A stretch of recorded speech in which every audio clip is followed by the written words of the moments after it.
Mama. Ima ibong. Lengshin birao mama.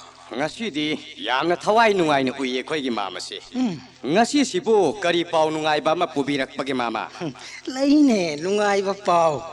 Durjadon. Mama. Dusasan. mama Barton yorak triberne sradagi. Sada haibadi. Bhimgi sradagi barton. Aigi lambi da matam pumbagi oina chayat naragada bhimgi sradha. Yengon imaksa. Mana tau thaki basi ngasi Nepal ni surak ledana. Sure mama. Aduna ngasi marini tamangaire bhimgi sradha. Mama. Kurupati. Atai mari simadi laire dana. Summi mama. Atai mari sidi kari shufani ngai oidre. Atuda mama. Ibudo khoigi mawong mato sida. khangdi ibudo khurato ahan nani gi thamoisi makhoina phana kan thok jarabasu machin manau manga mak sosan khat jau ba haibadudi kadai dagi soi ga dori Imaksa. Aise ngasi ngarang dagi haksang sinong nungaiti. Mama. Ngai hak yawnung duna lakpanine. Kari karamba nuwaitaba noni mama. Adu oragana vaidyaaloidagi maiba matang kawan shirama. Ngai ko kaurukino. Saba thakpa itum daba gumba matawi puksi inung hek nungaiti. natti hojik mama haksang ngam daba yaba matam natte maiba kausi mama Tangai paraktraba matangda hek kausingai dana imaksidi. Mama. Pare. Ai potharu ragene imaksa. Mama. Pare mama pothabirurashi. Adu ngamda ngamdrabadi maiba matang yanghan sida mama. Antapura ningthina pothaduna leibiramu. Ai maiba pujarake mama. Hoi. Nakoina yamna yanghanning lagadi maiba matang hek tharo. Hoi mama. Pare. Ai satlage ko. Yaubiramu mama. Ai khoisu yaujarake mama. Dursasan.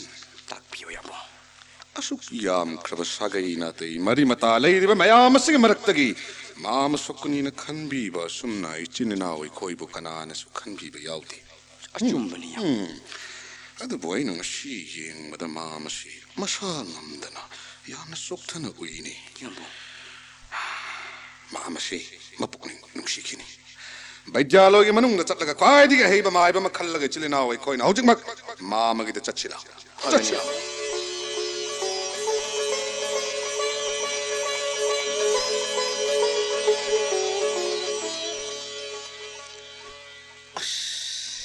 Karamno chak asidi mayek sengna hekta lang khredana sidi numit nini bu bongi ohi wahi khradang char ga lelak pasidi aina la ibasibu kari desno Vijaya hostina yogadabana kayam watli kaba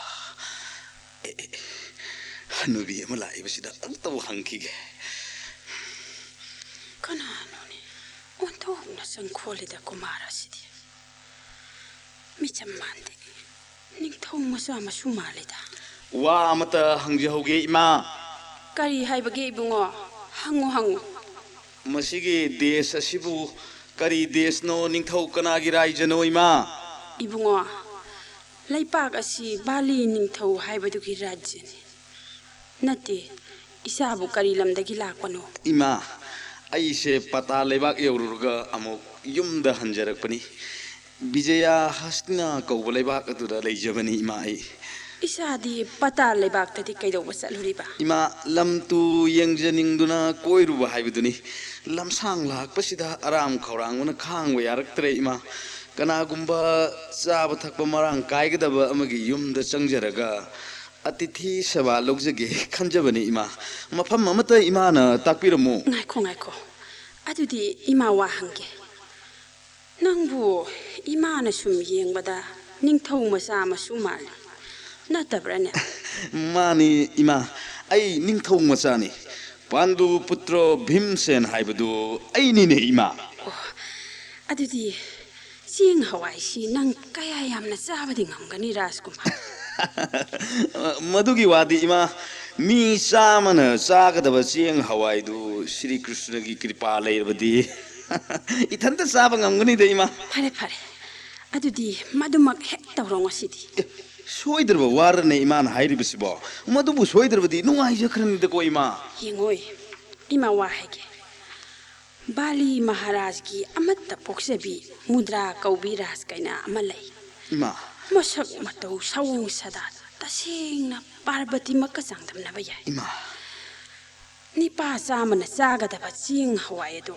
Amukta da saba ngamba akanba natrabadi bor mala huklaroi haiduna saite lai krabi ras kainani. ihe magi dudi ima bhim maitabu ngairamibani dana ima nusida Rajkumar, mating magun chaura ba kaya ma maithi ba phangduna hanakraba sanging. ima karimata chingnabirunu ngasidi bhim maina rajkumari mudra na pamliba madumak pangthok charamlaga rajkumari mudra gi bormala aina soidana phangane ima mafam maduda tapthadana aibu lamjing biyu ima aibu ongta lamjing biyu ima La Rajkumar.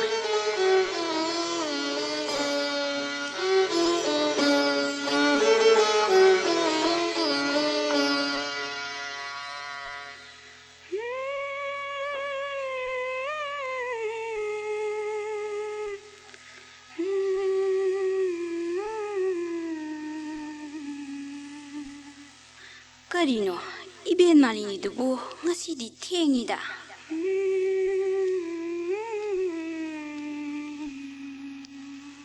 Hi, kanano? Gada ama lingthongna duna iben malini gi matungda lakliba sidi. Isam samna lakpasu mande.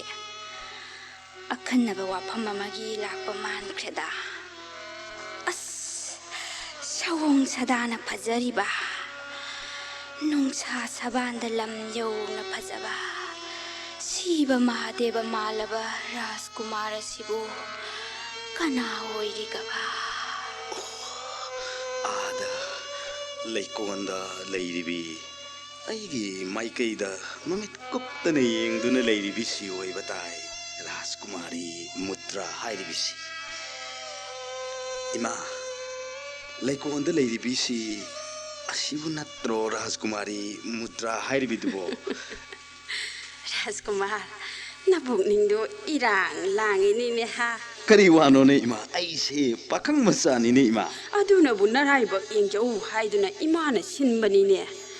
Yengoi, mamangi matam kaya dalaki ba kanabu. Rajkumari mudra gi mijingna ningthina khoidana yengkidabani. Ngasidi Rajkumari si langna pharabi saji oiren he bhimsen.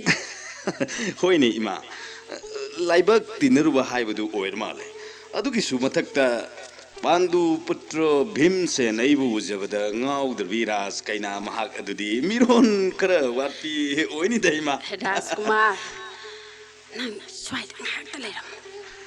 Ai Rajkumari da wafamse amta khanghaluki. phani ima hoi ima adu ima kharadi thubir uko ima Ima pala oi.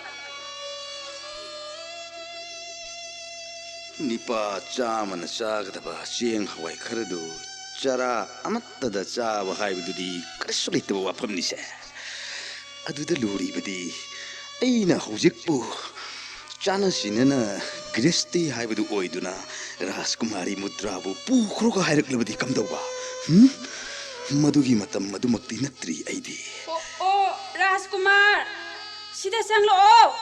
koksile edana sidi as haure edo jai krishna bhagavan tambiba yengba haibuduni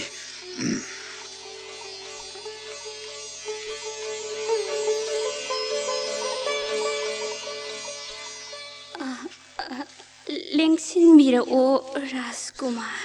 phagani Rajkumari Sakhang nabagi ahanba mikupsida wafam amani dang hangjaning basi yamna warobiragadra. warauba haiba wahai adubu aidi ngasida tajari aigi thamoina ngasi phaugi punsida kanagumba amagi mafamda warauba thamjaraktri Iben, wai wata yamna nungsi haimi. Oi bima, thawai na tabala abadi paknung te heng nusi bani. Iben sima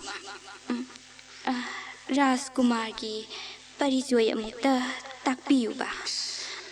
ꯄꯨꯝꯅꯃꯛꯀꯤ ꯃꯃꯥꯡꯗ ꯃꯗꯨꯇ ꯈꯪꯖꯅꯤꯡꯕꯅ ꯂꯥꯡꯇꯛꯅꯔꯦ ꯔꯥꯖꯀꯨꯃꯥꯔꯤꯅ ꯍꯥꯟꯅ ꯇꯥꯕꯤꯔꯕꯁꯨ ꯌꯥꯏꯗ ꯕꯤꯖꯌꯥ ꯍꯣꯁꯤꯅꯥ ꯀꯧꯕ days ꯑꯗꯨꯗ ꯄꯥꯜꯂꯝꯕ ꯄꯥꯟꯗꯨ ꯃꯍꯥꯔꯥꯖ ꯍꯥꯏꯅꯕꯗꯣ ꯑꯩꯕꯨ ꯍꯦꯛ ꯄꯣꯛꯄꯤꯔꯝꯕ ꯏꯄꯥꯅꯦ ꯏꯆꯤꯟ ꯏꯅꯥꯎ ꯃꯌꯥꯝꯒꯤ ꯃꯔꯛꯇ ꯑꯩꯅ ꯌꯥꯏꯃ ꯑꯣꯏꯖꯩ ꯃꯔꯝ ꯑꯗꯨꯅ ꯑꯩꯒꯤ ꯏꯃꯤꯡ ꯚꯤꯝꯁꯦꯟ ꯀꯧꯖꯔꯕꯁꯨ ꯚꯤꯝꯁꯦ ꯒꯨꯔꯨ ꯃꯌꯥꯝꯅꯗꯤ ꯑꯩꯕꯨ ꯌꯥꯏꯃ ꯌꯥꯏꯃ ꯍꯥꯏꯅꯁꯨ ꯀꯧꯕꯤ ꯔꯥꯖꯀꯨꯃꯥꯔꯤ 이벤 하스티나기 판두 마하라스 하이바두기 와리 아이코이 빠붕나 이건다 헥헥 리비에 아두가 빠붕가수 얌나 싸네예나 하이에 이시 이비마 아프라지타 빰비시 이타 타자다나 마yon 종린 해 단자시다 아이 이신 가직다 해오르기게 하이마 이벤 싹히 농아이쿠 오 이비마 이우니 마yon 종라 키니 타자루드라 발라이빠나 바산타 마탐 수나타나 마yon 종린 해 단자시다 마콩 솜두나 이싱 하이두나 레랑 레사 땀할라우드라바디 말리니 아이부 와캉데 하이두나 짜이락 비비게로 오 아이사차레 이벤 싹히 농아이쿠 하이바 하이마 싹히네 이벤 이베마 라जकुमारी 이벤수 ꯆꯠꯈ꯭ꯔꯤꯉꯩꯁꯤꯗ ꯋꯥ ꯑꯃꯇꯪꯒ ꯍꯥꯏꯖꯒꯦ 딱비요 ꯁꯨꯝꯗꯧꯕꯤꯌꯨ 이베마 राजकुमारीगी बोरमलादु राजकुमारीगी वाखलना चप चाना लेपिरब कनागुम्बा राजकुमार अमद निंथिना दुम हुपिखो भीम आइगिदि मयामन ngamna खिदरबनि पा चामन चागदब चेंग हवाय दु चरा अमतदा चाब हाइबदुं पांथोक चरमदगा चचखिगे कइदौवे 딱비리바 야탕도 아이나 간자바가 이원 오나레다 핵 우자바 막다다 타와야세 라스쿠마다 까톡자크라바니 राजकुमारना लौबीरोय हाइबगिदी खंगजदरे राजकुमारीना पीबिद्रिङैना अइना हाना लौजखरेना अदु ओइरबदी अइना थमजखिबा सत्यसे सोइदना पांथोकनबा होनबिरगा अइगी निंगजबासे थुंगहनबियो वाबिरुनु राजकुमारी वाबिरुनु राजकुमारीना पामलिबा मदुमक अइना सोइदना पांथोकजगनी तप्थदना चांगिंगिदमक्ता सेम सानबिरो राजकुमारी इमा सोइद्रे अपराजिता से साते हाइबदो सोइदना सालनिये इबेमा इबेसिबा तुमिना खिलेरोसे विधाताना पीबा मागी मतंबु यरकलबदी थिंगबा याबा नतेये तोमी इबेन नंगो इबेन राजकुमारगी ngahaktang pothanaba होय इबेमा खंजरे लोइना खंजरे राजकुमार इबेन मजा इबेमागी अंतपुरदा लेक्सिलसे होय हा इबेन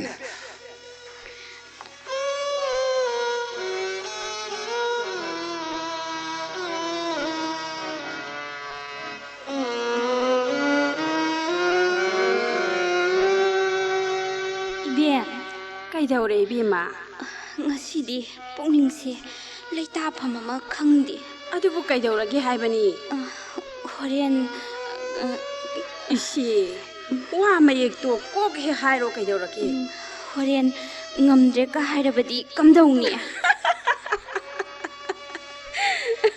इसे अदुगी वा ओइरिको aina asuk yamna waraga nangna noi ibien ओ नुक्सीदा को मी ngaubga haisidi koide he ओइ बेमा सजी मितांगम जरबी कोइराउनरबी मिसना अनिदो तथक थमोइ नुंगी लांगतकनब वाखंदो लोटप याद्रे मपान थोरे बेमा i aibu kaidawrage ne ओइ बेमा ताइबंग मिरोन खंद्रिङैदगी इनम सिदा पोदुना चाउरकपिनिना अइना लोइना खंजरे hoine adubu ngamdragadi kamdawdagi haiba ngamdradi aidi yaroidawni ko ibenda loinamak taina dawni ngamlabadi kanada tainaba ado ngamallo haiba ओइ बेमा सिनाजरमले लोइना सिनाजरमले खल ओलिबा कांगबुदुदा फादना ओलो हाइना आइना ngसाइना लोइना सिनारमलबनी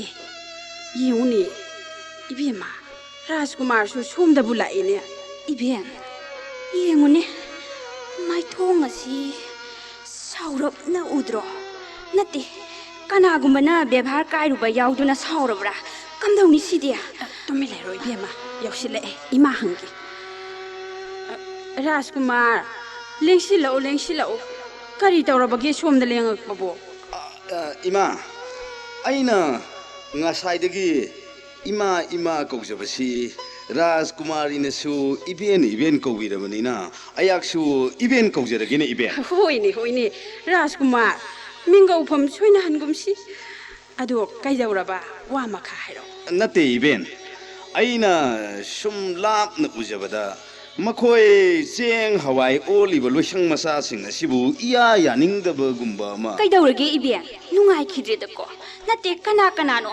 ꯃꯈꯣꯏ ꯎꯁꯤꯠ ꯊꯕꯛ ꯑꯣꯏꯗꯕ ꯀꯅꯥꯅꯣ ꯆꯩꯔꯥꯛ ꯄꯤꯒꯦ ꯅꯠꯇꯦ ꯀꯩꯗꯧꯔꯕꯒꯦꯅꯦ ꯔꯥꯖꯀꯨꯃꯥꯔ ꯑꯩꯅ ꯍꯥꯏꯖꯕꯗꯤꯏꯕꯦꯟ ꯃꯈꯣꯏꯅ ꯉꯁꯥꯏꯗꯒꯤ ꯆꯦꯡ ꯍꯋꯥꯏ ꯈꯟ ꯑꯣꯜꯂꯤꯕꯁꯤ ꯑꯩꯅ ꯌꯦꯡꯒꯦ ꯍꯥꯏꯗꯨꯅ ꯁꯨꯝ ꯌꯦꯡꯖꯕꯗ ꯆꯦꯡ ꯍꯋꯥꯏ ꯑꯁꯤ ꯋꯥꯠꯅ ꯉꯁꯥꯏꯗꯒꯤ ꯁꯨꯝ ꯑꯣꯜꯂꯤ ꯚꯤꯝꯁꯦꯟ ꯑꯩꯍꯥꯛꯇꯤ ꯑꯁꯤꯒꯨꯝꯕ ꯃꯤꯅꯝꯕ ꯋꯥꯐꯝ ꯈꯛ ꯌꯥꯖꯔꯣꯏ ꯁ꯭ꯔꯤ ꯀ꯭ꯔꯤꯁꯅꯒꯤ ꯊꯧꯖꯥꯟ ꯉꯝꯗ꯭ꯔꯒꯗꯤ ꯉꯝꯗ꯭ꯔꯦ ꯀꯔꯤꯒꯨꯝꯕ ꯃꯥꯏ ꯄꯥꯛꯄ ꯃꯪꯒꯣꯜ ꯑꯣꯏꯕ ꯇꯥꯔꯒꯗꯤ ꯃꯌꯦꯛ ꯁꯦꯡꯅ ꯃꯤꯅꯝꯗꯅ ꯃꯪꯒꯣꯜ ꯑꯣꯏꯖꯕꯗꯨ ꯄꯥꯝꯖꯩꯅꯦ ꯏꯕꯦꯟ ꯑꯩꯗꯤ ꯏꯁꯦ ꯑꯗꯨꯗꯤ ꯀꯝꯗꯧꯕ ꯇꯥꯔꯦ ꯔꯥꯖꯀꯨꯃꯥꯔꯏꯕꯦꯟ ꯀꯝꯗꯧꯕ ꯍꯥꯏꯕꯕు ꯆꯦꯡ ꯍꯋꯥꯏ ꯑꯣꯜꯂꯤꯕꯁꯤꯡ ꯑꯁꯤ ꯑꯩ ꯏꯁꯥꯃꯛ ꯌꯥꯎꯅ ꯅꯤꯌꯣꯝ ꯀꯥꯏꯗꯅ ꯑꯣꯜꯂꯨꯒꯦ ꯋꯥꯐꯝ ꯑꯁꯤ ꯔꯥꯖꯀꯨꯃꯥꯔꯤꯅ ꯊꯣꯏꯗꯣꯛꯄ ꯂꯥꯟꯅ ꯂꯧꯕꯤꯒꯅꯨꯀꯣ ꯑꯩ ꯑꯃꯨꯛꯇ ꯆꯦꯡ ꯍꯋꯥꯏ ꯑꯣꯟꯕꯁꯤꯕꯨ ꯀꯔꯤꯅ ꯐꯒꯗꯒꯦ ꯍꯥꯏꯕꯗꯨꯗꯤ ꯈꯟꯕꯤꯔꯒ ꯑꯗꯨꯝ ꯆꯠꯊꯕꯤꯌꯣ ꯑꯗꯣ ꯃꯪꯒꯣꯜ ꯑꯣꯏꯍꯟꯕꯤꯗꯕꯗꯤ ꯌꯥꯗꯦꯀꯣ ꯔꯥꯖꯀꯨꯃꯥꯔꯤ ꯄꯨꯛꯅꯤꯡꯒꯤ ꯆꯤꯡꯅꯕ ꯄꯨꯝꯕ ꯊꯥꯗꯣꯛꯄꯤꯌꯨ ꯆꯥꯡꯌꯦꯡ ꯑꯁꯤꯒꯤꯗꯃꯛ ꯀꯔꯤꯃꯠꯇ ꯅꯨꯡꯁꯥ ꯊꯤꯕꯤꯔꯨꯒꯅꯨ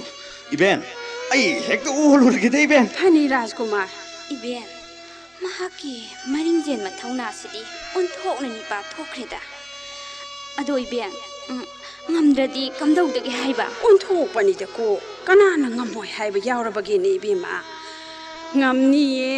ꯉꯝꯅꯤꯌꯦ ꯁꯣꯏꯗꯅ ꯉꯝꯒꯅꯤꯀꯣ ꯑꯗꯨꯃꯥꯏꯅ ꯂꯥꯡꯇꯛꯅꯗꯅ ꯂꯩꯕꯒꯤ ꯃꯍꯨꯠꯇ ꯄꯥꯕꯨꯡ ꯃꯍꯥꯔꯥꯖꯗ ꯍꯪꯒꯠꯂꯨꯁꯦ ꯁꯣꯏꯗꯅ ꯃꯪꯒꯣꯜ ꯑꯣꯏꯔꯒꯗꯕ ꯔꯥꯖꯀꯨꯃꯥꯔ ꯚꯤꯝꯁꯦꯟꯒꯤ ꯉꯛꯁꯝꯗ ꯍꯨꯛꯅꯅꯕ ꯕꯣꯔ ꯃꯂꯥ ꯁꯦꯝ ꯁꯥꯔꯨꯔꯁꯦ ꯏꯕꯦꯝꯃ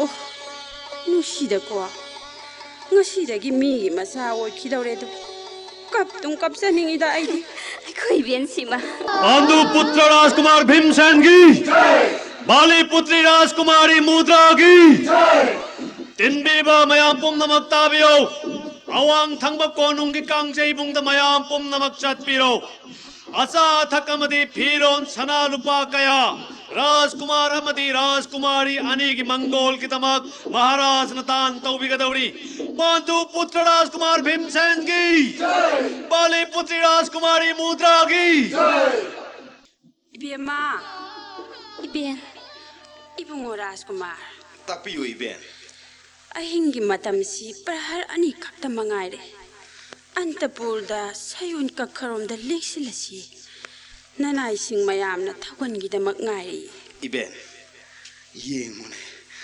ꯅꯣꯡꯊꯛꯇꯒꯤ ꯂꯨꯄꯥ ꯃꯍꯤ ꯍꯩꯊꯔꯛꯄꯒꯨꯝ ꯏꯪꯅ ꯉꯥꯜꯂꯤꯕ ꯊꯥꯕꯜꯒꯤ ꯃꯉꯥꯜ ꯑꯁꯤꯕు ꯅꯝꯍꯠꯇꯨꯅ ꯊꯥꯜꯂꯤꯕ ꯊꯥꯎꯃꯩꯒꯤ ꯃꯩꯉꯥꯜ ꯑꯁꯤꯕꯨ ꯌꯦꯡꯗꯨꯅ ꯉꯥꯏꯍꯥꯛ ꯐꯝꯕꯁꯤꯁꯨ ꯅꯨꯡꯉꯥꯏꯇꯕ꯭ꯔꯅꯦ ꯏꯕꯦꯟ 이벤 무드라이기 ꯅꯨꯡꯉꯥꯏꯖꯕ ꯄꯟꯗꯣꯝ ꯂꯣꯝꯖꯕ ꯑꯃꯗꯤ ꯄꯨꯟꯁꯤꯗ ꯀꯨꯏꯅ ꯉꯥꯏꯔꯛꯄ ꯄꯟꯊꯨꯡ ꯌꯧꯖꯔꯛꯄ ꯄꯨꯡꯖꯥ ꯑꯁꯤꯗ ꯅꯨꯡꯁꯤꯖꯔꯕ ꯄ꯭ꯔꯖꯥ ꯃꯌꯥꯝꯁꯨ ꯆꯤꯛꯅ ꯆꯥꯏꯅ ꯉꯝꯗꯅ ꯇꯤꯟꯗꯨꯅ ꯌꯥꯎꯕꯤꯔꯔꯤ ꯃꯌꯥꯝꯁꯤꯕꯨ ꯍꯨꯟꯗꯣꯛꯂꯝꯂꯒ ꯑꯩꯕꯨ ꯅꯤꯡꯉꯥꯏꯗꯅ ꯇꯨꯝꯂꯨꯔꯣ ꯍꯥꯏꯕꯔꯅꯦ ꯏꯕꯦꯟ 이비엠마ꯒꯤ ꯃꯪꯒꯣꯜꯒꯤ ꯄꯥꯎꯅ ꯂꯩꯕꯥꯛ ꯁꯤꯟꯕ ꯊꯨꯡꯅ ꯁꯟꯗꯣꯛꯈꯤꯕꯅ ꯍꯌꯦꯡꯒꯤ ꯑꯌꯨꯛꯀ ꯍꯦꯟꯅ ꯑꯃꯨꯛ ꯍꯦꯟꯅ ꯃꯤ ꯇꯤꯜꯂꯔꯅꯤ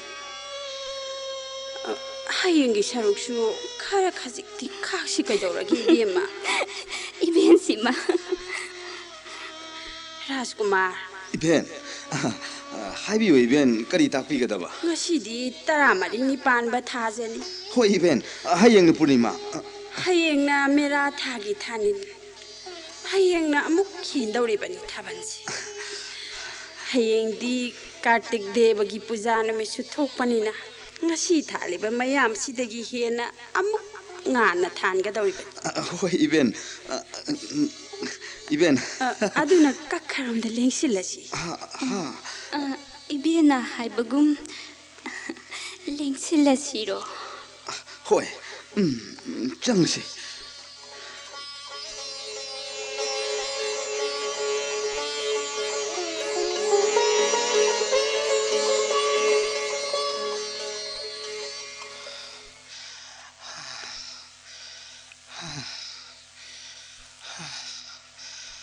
दुर्योधन मामा मामा दुशासन मामा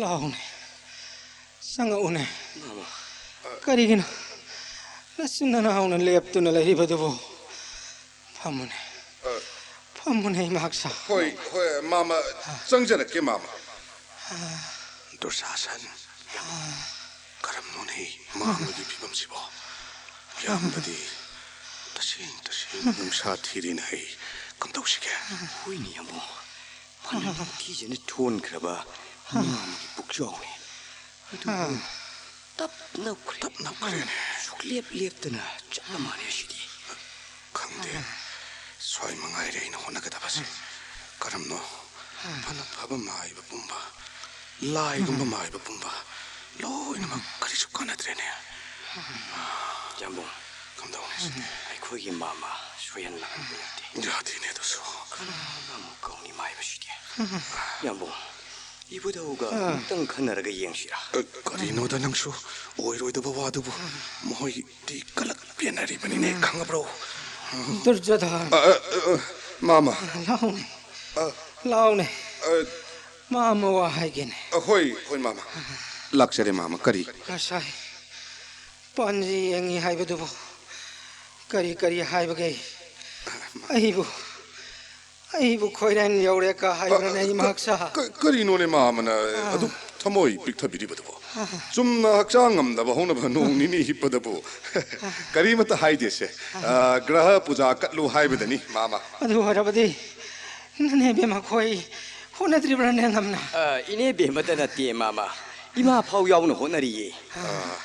부자시 핵로이버가 마음이 아나바시 뿜파 파르니 까리마타 떠오르로이나 하이르미 마마 그시 떠오르로이 마마 강드라 이막사 바보시노고 마마나 나코이 마야함게 빵토게 칸마 타박디 하우락바당 하이리도 이막사 마마 칠리나오이 코이나 한덕기 마뽀시다 마음이 라만디 싱자방 암로이다오라바니 마마 칠리나오이 코이부 혼독비람바 야드리 마마 마마나이 코이부 람징비가다바 야암나 레이리 아두니네 드르저던 마마나 시바 기루바게 와나떼 마마 미오이나 뽀글라가보 시다바 야브라네 이막사 춤마니 마마 अदुदा अहिना सिनिंद्रिबसै नचिन्ननाउना कोइगी नाखै अमतंग सेंगलमगे होनबनिने मामना 마마 와클 사우컷비요.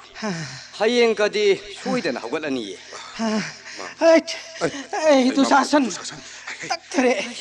딱터레네 나코이 한도 에이 까나 레이게네 마마 구대행도 마마 손도 구딩래니 마마 손 잡으러 마마 까다이다 너네 손더니 마마 손도 나코이고 손도 마마 에이씨 시디야 조사선 시영 와는 우리네 시디 마이바 타도 야르로 칠루네 낭보 아무것도 찔로 야부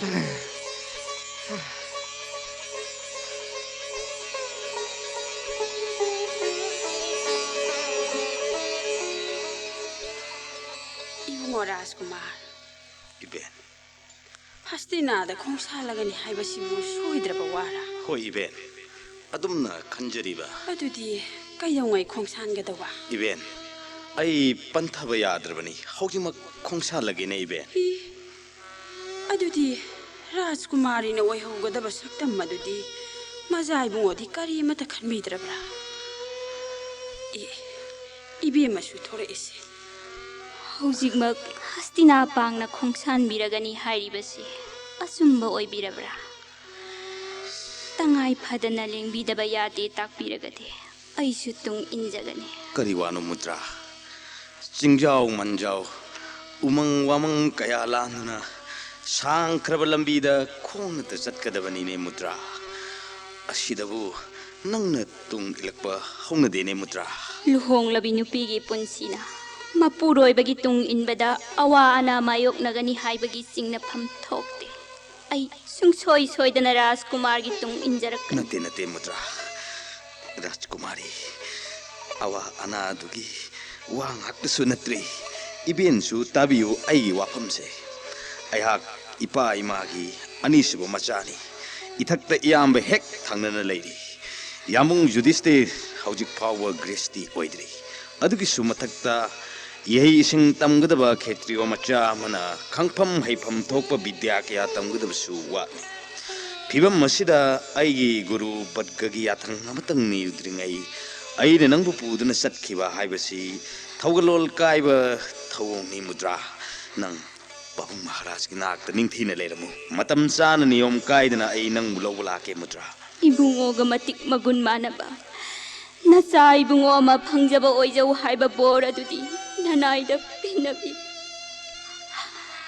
मनुंग मतम ओइरगा नचा इबुंगो महाक्ति ताइबंगसिदा सोइदना यौरकनी मतम अदुदा इचा महागना अपोपा मपाबुंगी तंपाक्ता सानजबा हाइबदो इचागी पुंसिदा मिकुप अमा फाउबा फंगनबिररोय खनबिरबरा नते नते मुद्रा नंगना अदुमना चिंगनगदबा नते भीमसेन नैना हाइदोखरबा वाफम पांगथोक्तना खक्तौलोय नंगना फंगजगदौरिबा पुत्रो दुगी ममिंगदी भीमसेन नैगी इमिंग लौदना भीमांकर हाइना मिंग थोलु नमा चाबु अइना सोइदनमक लौलाके मुद्रा भरो नंदो हाइदोक्पिख्रबा वाफम ngakpirakani ngakpirakloi haibagi चिंगनदबा वाखल पुमनमक अदो लामना थमख्रगा थादोकपा सुंगम ngamjaroi lengbikhranoi naktagi इमाई बेमसु इसिलिना उमरिसु आई लोइना हस्तिनापुरदगी लहनजरुगे आई नै बुंगोबु थादोकजबा सुंगम ngamjaro ꯃꯩ ꯁꯤ ꯌꯦꯡꯕ ꯅꯨꯡꯉꯥꯏꯕꯤꯔꯤꯕ꯭ꯔꯥ ꯐꯤꯕꯝꯁꯤꯗ ꯏꯕꯦꯝꯃꯕꯨ ꯊꯥꯗꯣꯛꯂꯝꯕ ꯉꯝꯒꯗꯧꯔꯤꯕ꯭ꯔꯥ इबेन मुद्राबु अइना थादोकलगने हाइबा नत्तेने इबेन अइगी हंदकी पातालगी खोंचत असिगी लांगला लंजिन इबेनसु खंबिरेदना हौजिक इमा असोनबी अमदी इसिलिनाउ मरी नंग आइरमगदबा फिबम इबेनसु अमुक्तंग खंथदुना येंगबियो फिबम मसिदा खुलै थुना इमागी नाक्ता यामुंगी नाक्ता अमदी इनाउ अहुंगी ममांगदा पंथदना यौरुदबा यादरुनिने इबेन मतम खरदंगी आइबो काइने यातंग पिबियो आई तन्ना अमुक इबेन अमदी मुद्रानिगी नाक्ता सोइदने यौजरके इबेन ꯍꯣꯏ ꯈꯪꯗ꯭ꯔꯦ ꯇꯧꯔꯤꯁꯦ ꯃꯇꯥꯡ ꯃꯇꯥꯡ ꯍꯥꯏꯕꯗꯨꯗ ꯇꯥꯔꯦꯗꯅ ꯏꯕꯦꯝ राजकुमारी मुद्रा आई चलुखिगेको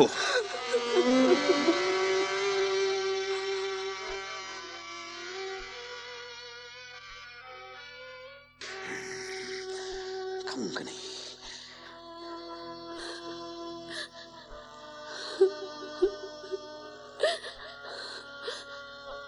Yudhishthir, imagi bunga nangbu ngasiisibu nanaw yay magi sarada karma pangthokliba haibadurane tauriba sibo ꯌꯥꯝꯕꯒꯤ ꯌꯥꯏꯃ ꯚꯤꯝꯁꯦ ꯅꯪꯕꯨ ꯂꯥꯏꯔꯝꯂꯦꯟ ꯌꯧꯈ꯭ꯔꯦ ꯍꯥꯏꯕꯁꯦ ꯌꯥꯝꯕꯒꯤ ꯊꯃꯣꯏ ꯑꯁꯤꯅ ꯊꯥꯖꯗꯦ ꯌꯥꯅꯤꯡꯗ꯭ꯔꯤꯅꯦ ꯌꯥꯏꯃ ꯊꯥꯖꯗ ꯌꯥꯅꯤꯡꯗꯅ ꯌꯥꯝꯕꯅ ꯅꯪꯒꯤ ꯄꯤꯟꯗ ꯄꯤꯒꯦꯀꯣ ꯌꯥꯏꯃ ꯌꯥꯏꯃ ꯅꯪ ꯂꯧꯀꯣ ꯌꯥꯏꯃ हे वायुदेव नंगी शक्ति ना नंगी अंशन ओइखिबना चा सकलबा भीमनी ngasi kunti aina ichagi mafamda pukmen paumena jage aina sati dharma kaijada biya seng mamakta oirabadi ichado miram lenda bulairabasu lairam lenda butilam labasu aina ichagi mafamda paumena jaribase he vayudev nangna tahan biyuko imagi bhimse 이만이 권장이나 imagi yaima 까동들을 시기에 imana kawata dabara imagi nakka yaurakko nayamana piriga pinta lauraro imagi yaima 이만이 권장이나 bhimse 이마 나사야 이말락제 이마 Yudhishthir nanaw khulati basil tada to 이마 나사락제 이마 Yudhishthir nanggu tada to nanaw khulati 그런데 마차하게 많이 마시고 다시는 나오러버렸네 또. 다 그렇구나.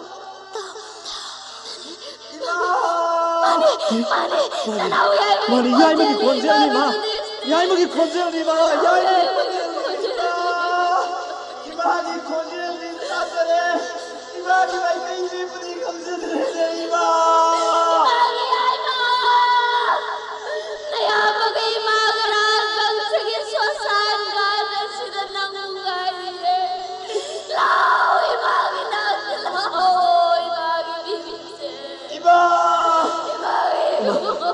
이마 옌비우 이나 야이먹이 식기 마망 타라 텔레비전 기본 세마. 옌비우 이마.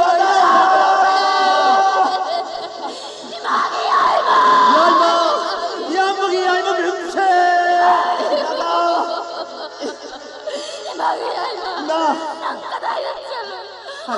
하이와 나가 난 묶어다니까 이마 나나 이마 야무 와리와 꼼나마 마리 좀 날리기를 잠자르게 이마 다시 이마 용내 살아시네 이마 이나 혹시가 도닝이네 이마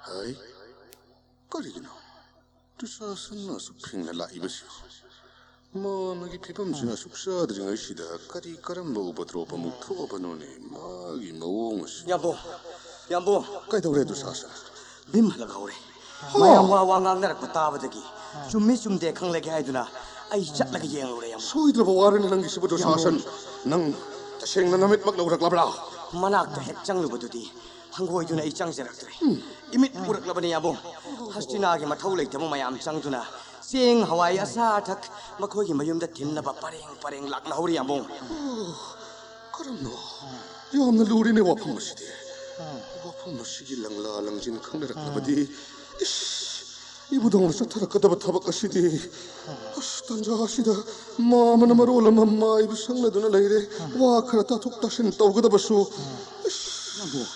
마이붕우나 마코 다투나 까우라미루시 아이코이 보이라 마네 얌보 마네 아이코야네 분이 라울라 장식거리노 항시 Karino nasina na una hainari badubo. Bim kaidawre hairi banone. 마마 빔두부 나한기 피범두다 아목 할이 하이리네 마 Kari soidra bawarane hari basibo. 아이 우자락라버니 마마 하락 가오래 Ai na koi gina bado. Bismana tihalak pa soidana oirangani. 이부다 우디 저쪽보 우디나 마마 Te na makap kraga. Koi ti tihalubang amba nabudawni nai. 아두디 와펌시 와와 라우나르버디 깜동니 얌보 Na koi waro na imaksa. Na koi waro no kari sutoroy ko. Mahay lohoy na. Tumin na na kinine. 그럼 나노네 마마 Durjodhan. 마마 Wawa law na rabadi. Karasay thang na ragan yam thakini. Adugi saruk. Matam saan alaman kumbaya na ba. Nabudaw na sinbanida na. 얌보 마이붕우나 하이브시 중근이 얌보 두사선 얌보 Dusasan. 마마 Yam na section kadawri badi nang niko ibungo. Nangonda. Yan hana tasila kadawri bani. Section loko nang. 하이냐 드레다이디 카람노 tumilayo nangsu mana kari pangtaw tukjabang hamgadage Natte na. Maho kaidang may lakpa ni haibag yan na. ngaram 퉁라보 에라 마네 마마 Adudi yang may maksa. Bimdo. Ay kita soida na lakani. Yang oy. Sangal lakano kodro jadhon. hoy 마마 이 장을 오이 마보 얌보 돔자가 야무 흔두시 유리스티르가 라이 Laksno. Taram koksilum.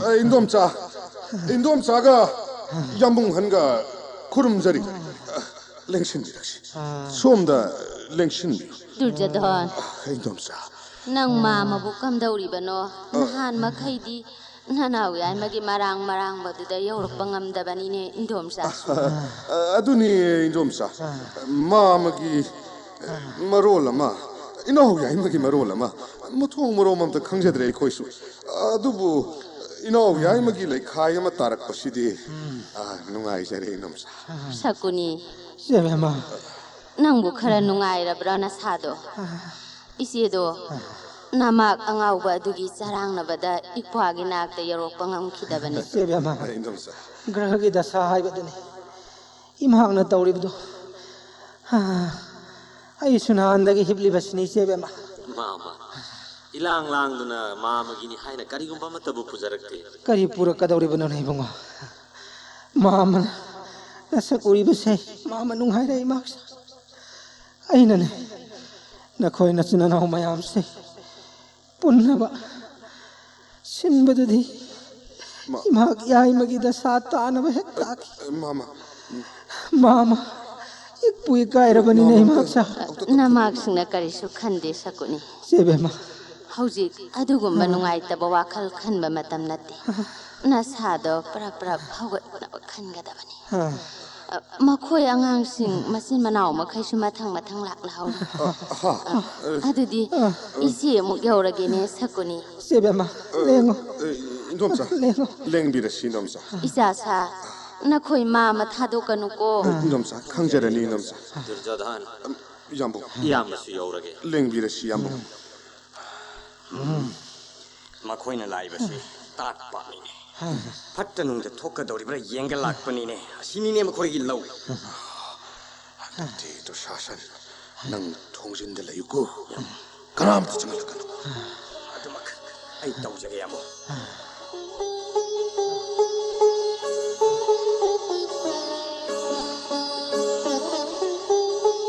जय Shiv Shambhu ngасidi प्रभु नंगन पीबीरक bore की चाब AOB चांग तोजगे Mongol पिनबियु को हे भोलानाथ मांग लेरिबा थाइबोंग पाम्बी सिद जुम जुम लाउन पालेबा थाइबोंग सि मपुम अहुम नानायक योसंजबदा अपनबा पिबीगन को हे भोलानाथ थाइबोंग मपुंग की दशादुदी प्रभु ऐगी माम सकुनिदा पंगनबियु को हे भोलानाथ थाइबोंग अहुम सि थंगना थंगना हेक्ट योट के खंगनीदना जय शिव शंभु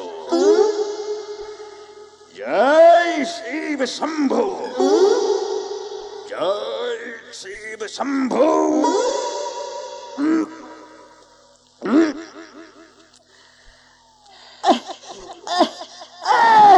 दुर्योधन 마마 दुशासन 마마 ꯑꯩ ꯀꯩꯅꯣꯝꯃ ꯇꯧꯔꯦ ꯑꯩꯒꯤ ꯀꯩꯅꯣꯁꯤꯗꯤ ꯑꯩꯒꯤ ꯄꯨꯛꯁꯦ ꯀꯩꯗꯧꯉꯩ ꯑꯃꯨꯛꯇ ꯌꯦꯡꯉꯨꯅꯦ ꯏꯃꯥꯛꯁꯥ ꯃꯥꯒꯤ ꯄꯨꯛꯁꯤꯗꯤ ꯈꯥꯡꯇꯣꯡ ꯇꯣꯡꯈꯠꯂꯛꯏꯁꯤꯕꯣ ꯄꯨꯛꯁꯤꯗ ꯁꯤꯕꯨ ꯀꯔꯤꯅꯣ ꯌꯦꯡꯉꯣ ꯀꯔꯤꯅꯣ ꯁꯤꯕꯣ ꯅꯪꯅ ꯈꯪꯗ꯭ꯔꯤꯕ ꯑꯗꯨꯃꯥꯏꯅ ꯑꯩꯁꯨ ꯈꯪꯗꯦꯅꯦ ꯁꯥꯁꯟ ꯅꯈꯣꯏꯅ ꯋꯥꯔꯤ ꯁꯨꯗꯨꯅ ꯂꯩꯔꯦ ꯑꯩꯗꯤ ꯂꯣꯏꯔꯦꯅꯦ ꯊꯩꯕꯣꯡꯅꯤꯗꯅ ꯌꯥꯕꯣ ꯊꯩꯕꯣꯡ ꯀꯔꯤ ꯀꯔꯝꯕ ꯃꯑꯣꯡꯅꯣ ꯁꯤꯕꯣ 마마 마마 마마 아무도 동할래 마마 북도 태봉 먹고 마마가 소문나야네 마마 하이 하이 조사선 짜로 마마게 한다 라이브 뽀치는 시 망한 비야데 섹션을 다 먹고 짜로 마마 아무도 소도 상한 비 마마 ꯅꯆꯤꯟ ꯅꯅꯥꯎꯅ 그리고 보도록 모습 ꯎꯕꯍꯤ ꯑꯃꯠꯇ ꯆꯠꯊꯣꯛꯀꯠꯄ ꯌꯥꯗꯦꯀꯣ 마마 ꯉꯁꯤꯁꯦ ꯑꯩ ꯀꯩꯅꯣꯝꯃ ꯇꯧꯋꯤꯅꯦ ꯏꯃꯥꯛꯁꯥ 마마는 핵한테 하오바 이틀에 나오 짜톡짜로이 마마 노래 마마 ꯑꯃꯅꯤ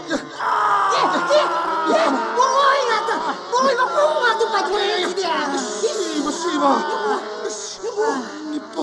니빠 깐바마기 마포 파가다가 보로이 마야미네 해줘서 사선 그런 것이디 하이 까나로 라오네 따슬로 보로이 마야마시 그래 따슬라게 타모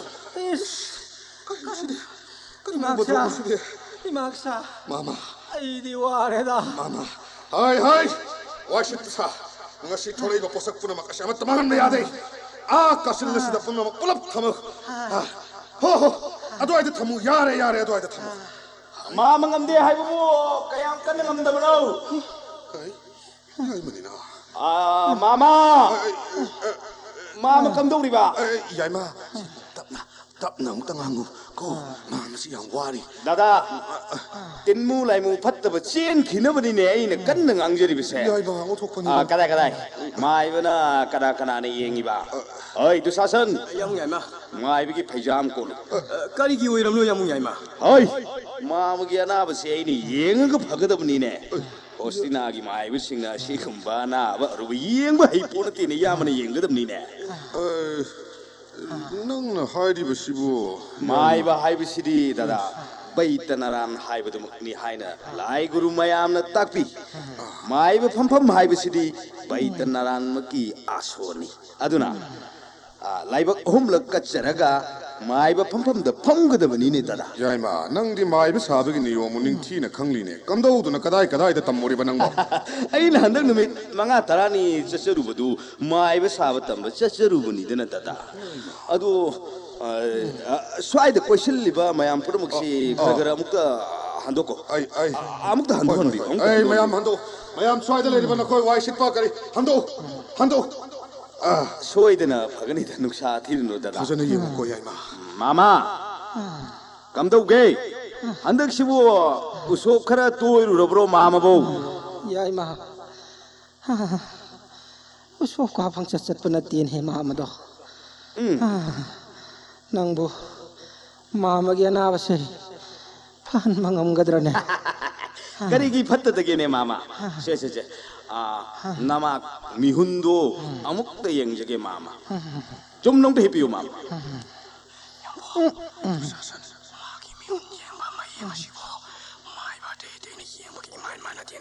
마나 까리부 강도리바노네.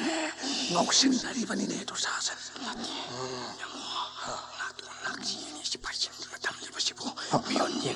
뭐야? 마이바 그나 수마시기 뭐 판다 미혼 영나 티네. 야이마 나도 낙시는 나빠시더라 탑빠시다 마바부 와래다 수로혼 버시 와래네 마바부 loire mama loire ni ngaptani masidi aina khanba mawong ama leire mama adunani ngasi si kari numit no nongmaijing na trai ni nongmaijing thangjei rai sagol se 거지 너무 뭐시대. haukiba sawan sel numit ki ayu chak chabaga tongnak matung khara theng tharap oina haurakpani dana mama 숨미네 야이마. 숨미네. ngasi si dada thaibong mapungumba boroi mapungumba ikui dringaida laki bara 라키네 꾸이부 꾸이들이네. adu dada sigi makha tarakadadi yoling koling utup atup pawa laki gido 거리노냐. 시바. 나태 야이마. 마마기 시부 거리 레나 거버게네. 시부 라이eng 망감가드라네 야이마. kari ngamdadagene dada ngamni yamna line ngamni dada aina ngasai na haijaba duni hostina gi mai bisingna khangba anaba nattene dada anaba sigma mingdi dusmani jwara kawi yamu 두스마니 자라.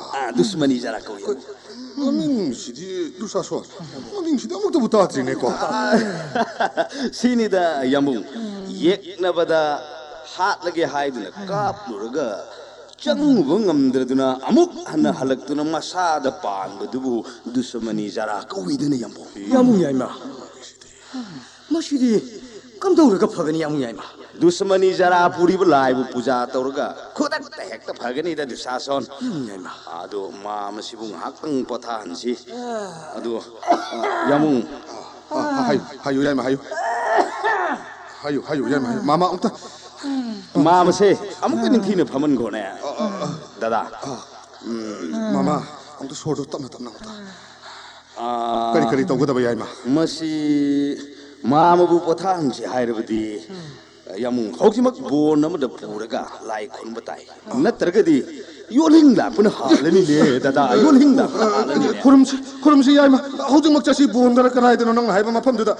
ngaiko mapot masidi kari sangga da baha. pochang polam haibu la phoi la phang chama ꯆꯦꯡꯄꯥꯛ ꯃꯤꯄꯣꯠ ꯆꯥꯝꯃꯒꯤ ꯃꯇꯨꯡ ꯏꯟꯕ ꯆꯨꯍꯤ ꯁꯪꯒꯣꯝ ꯁꯟꯗꯦꯁ ꯗꯗꯥ ꯁꯤ ꯈꯛꯇꯅꯤꯗ ꯗꯗꯥ ꯑꯗꯨꯒ ꯑꯩꯅ ꯍꯣꯔꯦꯟ ꯂꯥꯏ ꯈꯨꯔꯨꯝꯕ ꯃꯇꯝꯗ ꯀꯅꯥꯒꯨꯝꯕ ꯃꯤ ꯑꯃꯠꯇ ꯆꯪꯕ ꯌꯥꯗꯦ ꯎꯆꯨꯛ ꯌꯩꯔꯒ ꯐꯤꯖꯪ ꯃꯔꯣꯟ 3 ꯈꯜꯂꯒ ꯈꯨꯔꯨꯝꯒꯗꯕꯅꯤꯀꯣ ꯗꯗꯥ ꯏꯀꯥꯎꯕꯨ ꯀꯥꯎꯏꯅꯦ ꯑꯩ ꯗꯨꯁꯥꯁꯟ ꯌꯥꯝ ꯌꯥꯏꯃ ꯌꯦꯡꯉꯣꯏ ꯒꯥꯗꯥ ꯑꯃꯒ ꯆꯪꯒꯅꯤ ꯐꯒꯅꯤ ꯑꯩ ꯀꯅꯥ ꯂꯩ ꯏꯅꯥꯎ ꯌꯥꯏꯃꯅ ꯍꯥꯏꯔꯤꯕ ꯄꯣꯠꯂꯝ ꯈꯨꯗꯤꯡꯃꯛ ꯁꯨꯅꯅꯕ ꯊꯧꯔꯥꯡ ꯇꯧ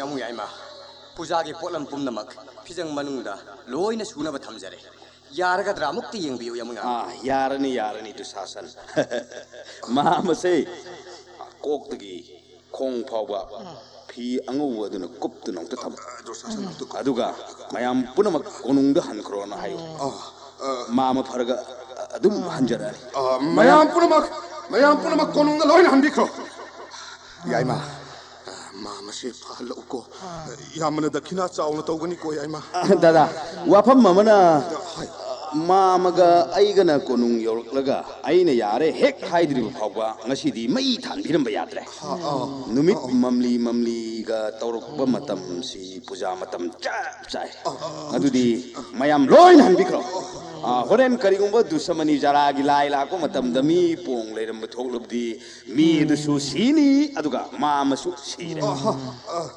ꯍꯣꯏ ꯑꯗꯨꯗꯤ ꯗꯨꯁꯥꯁꯟ ꯑꯩꯈꯣꯏ ꯃꯌꯥꯝ ꯍꯜꯂꯁꯤ ꯃꯥꯃꯥ ꯆꯤꯡꯅꯕꯤꯔꯨꯅꯨ ꯃꯥꯃꯥ ꯃꯤꯀꯨꯞ 5-10ꯗꯪꯗꯤ ꯍꯤꯞꯄꯤꯈꯣ ꯑꯩ ꯗꯨꯁꯃꯅꯤ ꯖꯥꯔꯥꯁꯦ ꯄꯨꯖꯥ ꯀꯠꯈꯤꯒꯦ ꯃꯥꯃꯥ ꯍꯣꯏ ꯌꯥꯏꯃ ꯍꯣꯠꯅꯔꯣ ꯗꯨꯁꯥꯁꯟ ꯅꯪ ꯇꯥꯔꯤꯕ꯭ꯔꯥ ꯅꯪ ꯂꯥꯟꯃꯤ ꯈꯔꯗꯪꯒ ꯂꯣꯏꯅꯅ ꯃꯔꯨꯝ ꯑꯃꯗ ꯂꯣꯠꯂꯒ ꯚꯤꯝꯅ ꯇꯧꯔꯤꯕꯁꯦ ꯑꯃꯨꯛꯇ ꯌꯦꯡꯉꯨ ꯒꯣ ꯑꯩꯈꯣꯏꯗꯤ ꯆꯠꯂꯝꯃꯒꯦ ꯉꯥꯏꯈꯣ ꯍꯪꯒꯣꯏꯕ꯭ꯔꯥ ꯅꯪꯕꯨ ꯐꯅꯤ ꯌꯥꯝꯕ ꯅꯅꯥꯎ ꯌꯦꯡꯖꯒꯦ ꯑꯥꯗ ꯎꯖꯥꯎ ꯄꯔꯦꯡ ꯍꯧꯔꯤꯕꯁꯦ ꯑꯁꯤꯒꯤ ꯃꯔꯨꯝꯗ ꯂꯨꯝꯗꯨꯅ ꯂꯩꯔꯣ ꯆꯞ ꯆꯥꯔꯦꯀꯣ ꯐꯅꯤ ꯌꯥꯝꯕ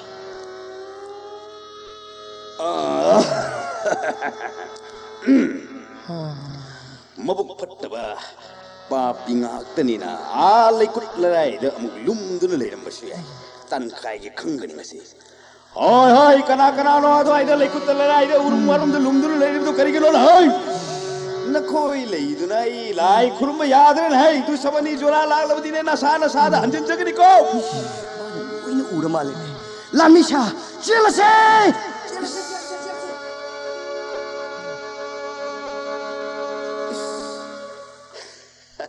ꯃꯈꯣꯏꯒꯤ ꯁꯟꯗꯦꯁ ꯑꯁꯤꯗꯤ ꯐꯅ ꯅꯤꯡꯊꯤꯅ ꯃꯄꯨꯡ ꯐꯥꯔꯦ ꯍꯥꯏ ꯖय कृष्ण ꯍꯨꯗꯤ ꯌꯥꯎꯕꯤꯔꯝꯗꯕ हे भोलानाथ हे भैरव प्रभुना ताकबीब याथंग मतुंग इन ननायन कौजरी लेंबिरक्लो हे भोलानाथ ꯚꯤꯝꯁꯦꯟ ꯏꯄꯥ ꯂꯥꯛꯑꯦ ꯀꯔꯤ ꯍꯥꯏꯅꯤꯡꯕ ꯍꯥꯏꯖꯧ मामबु अमुक फानबिरो प्रभु ngasi faba oirasu asitara nangna haigedaba atai kari watli लोइजरे प्रभु अदु ननायन कचरी प्रसादी खरा सिबु nang ngamnamak pangjaro yaima ipa chatla प्रभु फरेरा चाक लामने प्रसादी खरा सि तख्थब हाइबदिनी जय शिव शंभु जय भोलानाथ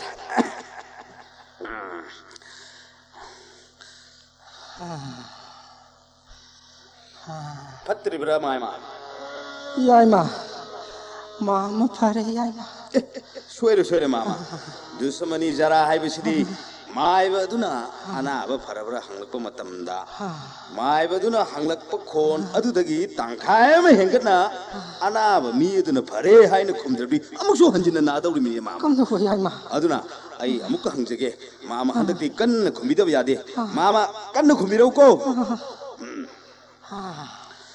मामा अनाब खर फरब्रा याइमा मामा नाब फरे फरबदी होगलोदना मामा याइमा आई फंबदि ngamdrine yaima ngamdaba yadene mama ai gada sida mama gi lukham dinu ngaksage se sauge famduna tuli yaima se ngabiro garas ngabiro tamna inkhalune yaima adudi mama famba ngamlabanina mama hogolone karino ne amta hogol piu mama karino ne nang hairisibu yaima ꯊꯧꯒꯠꯄꯤꯌꯨ ꯑꯗꯨꯒ ꯃꯥꯃ ꯃꯥꯃꯒ ꯑꯩꯒ ꯂꯝꯖꯦꯟ ꯆꯦꯟꯁꯤ ꯀꯣ ꯂꯝꯖꯦꯟ ꯆꯦꯟꯁꯤ ꯃꯥꯃ ꯂꯝꯖꯦꯟ ꯆꯦꯟꯗꯕ ꯌꯥꯔꯣꯏꯅꯦ ꯃꯥꯃ ꯂꯝꯖꯦꯟ ꯆꯦꯟꯁꯤ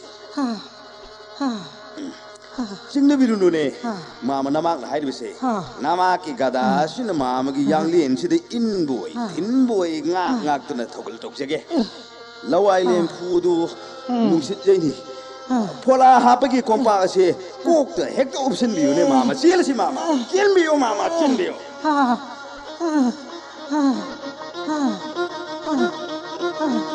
ꯌꯥꯏꯃ ꯅꯪꯒꯤ ꯒꯗꯥꯗꯣ ꯉꯥꯛꯄꯗ ꯉꯥꯎꯅꯩꯀꯣ ꯑꯃꯨꯛ ꯇꯧꯏꯅꯦ ꯃꯥꯃ ꯁꯣꯔ ꯊꯤꯡꯒꯦ ꯇꯧꯏꯅꯦ ꯌꯥꯏꯃ ꯃꯥꯃ ꯑꯩꯅ ꯊꯤꯟꯕ ꯅꯠꯇꯦꯅꯦ ꯃꯥꯃ ꯃꯥꯃꯅ ꯉꯥꯁꯤꯜꯂꯛꯄꯅꯤꯅꯦ ꯃꯥꯃ ꯀꯣꯅꯨꯡꯒꯤ ꯍꯣꯖꯟꯗꯣꯔꯦ ꯀꯣꯅꯨꯡꯂꯣꯝꯗ ꯆꯦꯟꯁꯤꯜꯂꯁꯤ ꯀꯣ ꯃꯥꯃ ꯀꯣ ꯀꯣꯅꯨꯡꯂꯣꯝꯗ ꯃꯥꯃ ꯆꯦꯟꯁꯤꯜꯂꯁꯤ